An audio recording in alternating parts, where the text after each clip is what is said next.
I came to realize that what I was dealing with was members of a religion. Houston, we have a problem.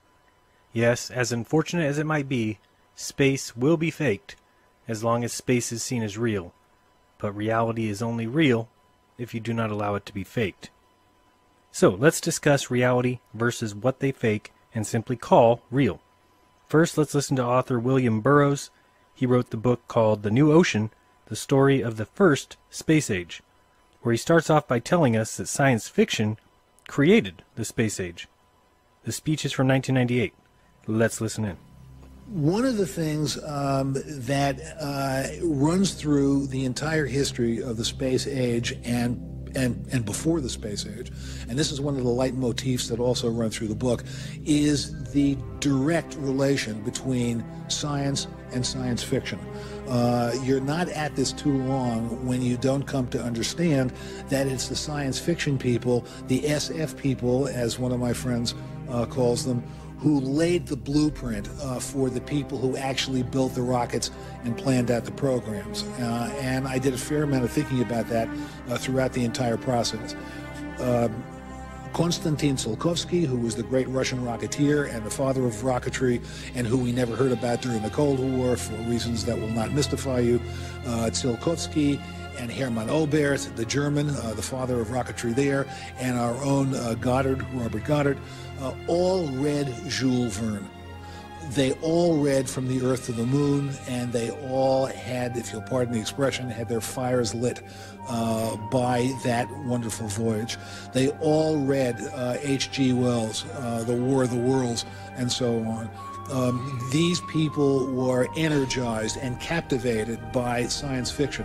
I started the book off, in fact, going back to Daedalus, because I had to come to grips with why exactly do we do this? Why exactly do we do this? And who is so hell-bent on space travel? I mean, why do these people want off this planet so bad?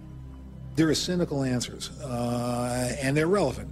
One is that corporations in aerospace want to make a lot of money. Another is a lot of generals on both sides wanted to get the high ground for a supposed advantage, whatever that meant, and we're still not sure we know. But beneath that, there were the dreamers, there were the sci-fi people, there were the people who wanted to go for what reason? This is what I had to try to come to grips with, and when I went back to Daedalus, when I went back to Greek mythology, it occurred to me that one of the reasons is transcendence. I came to realize in the course of researching the book that what I was dealing with was not in reality, was not hard-nosed businessmen who were trying to keep their stocks up and generals who were trying to one-up the enemy. What I was dealing with was members of a religion. That's exactly what this undertaking is. Religion. What else to call people, I'm talking about serious engineers who design colonies on Mars and interstellar missions that they know they will never live to see. Religion. What else to call them but members of a religion as people in the Middle Ages started to build cathedrals they knew they would never see finished. Religion. And what is the trait that has propelled this all of these years? I remember being at the annual meeting of the American Association for the Advancement of Science, which I go to every year, but several years ago, the magazine Omni was giving out buckets full of free buttons. And the button they were giving out that year said, "The meek shall inherit the earth. The rest of us are going to the stars." And I believe that there are people around everywhere who truly believe that, and they are the ones who fuel, if you'll pardon the expression, who fuel this entire undertaking.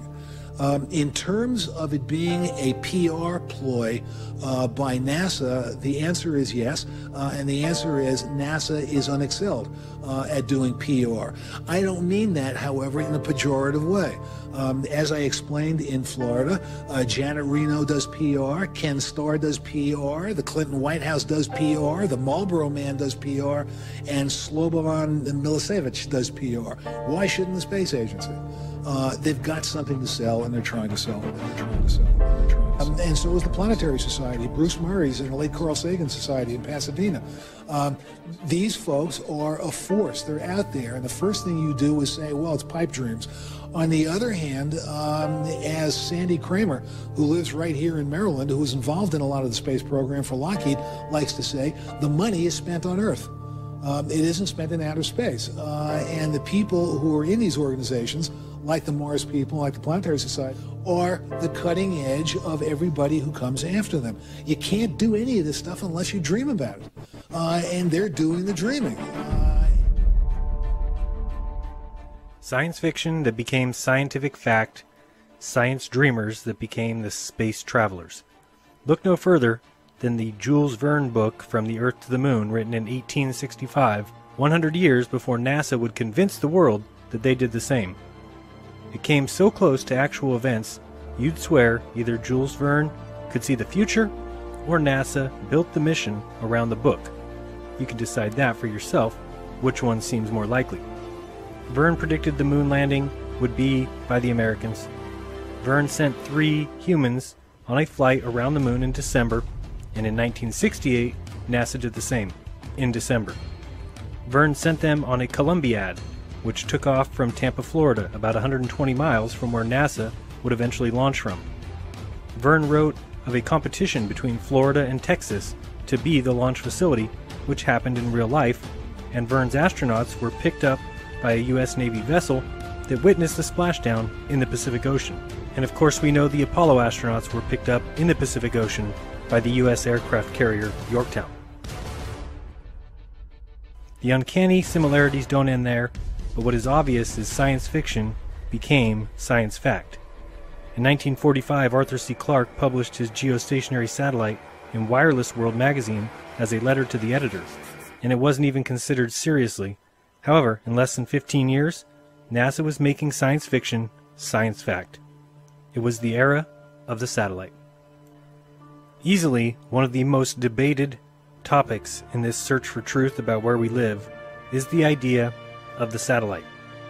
A thought experiment by Newton and a letter to the editor by Clarke, and now over 6 billion people believe in something we don't really even have a need for. So let's go to a 1970 NASA film called Space Down to Earth to learn all about these orbiting works of genius and funny sounds.